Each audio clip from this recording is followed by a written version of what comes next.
What is the very first thing you should do when you're trying to drop body fat? Now, it's not actually what you think. We're not going to be calculating your calories or thinking about what food you need to eat or what type of training you need to do.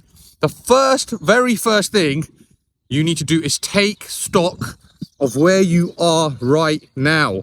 What is going on with you and your life right now?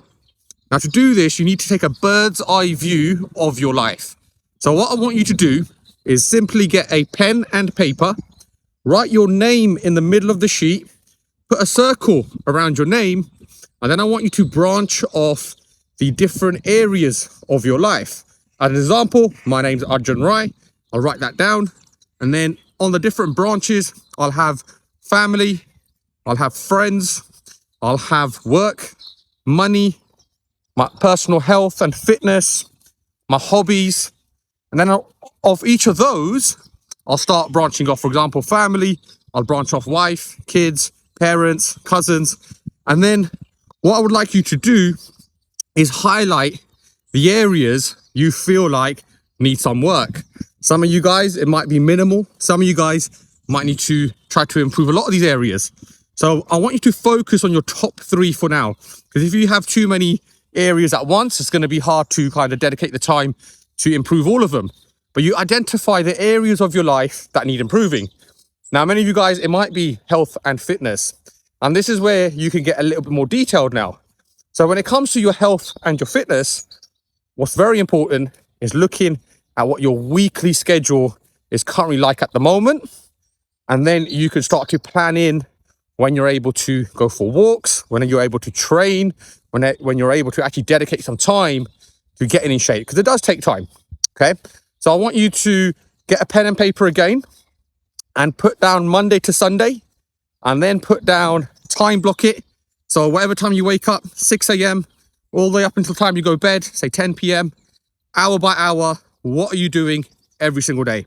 Whether it's getting up to get the kids ready for school, leave for work, go to work, your breaks, your lunches. When you get back from work, what do you do? In the evening, after dinner, those few hours, what's going on there? And then you can start to really figure out, right, in the evening, what I tend to do every day is after dinner, put the kids to bed, me and my wife will watch a Netflix show.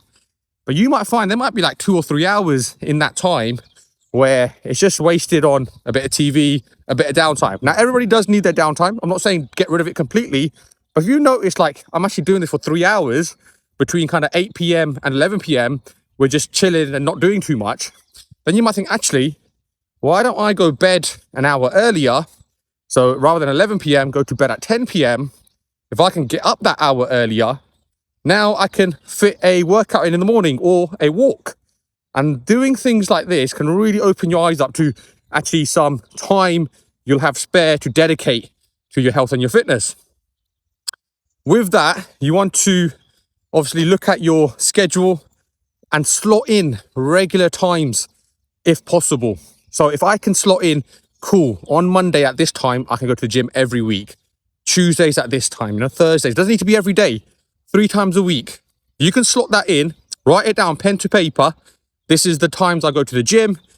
It's just going to be a lot more non-negotiable for you because you actually have it in your routine. Whether you're feeling motivated or not, you're going to go get it done because you've written it down and you've actually identified and you looked at your life and you said, right, this is where I can actually improve. So that's the very first thing I would say. Before thinking about all the details with your diet and your training, actually look at your schedule, your life, and actually take stock of where you are right now.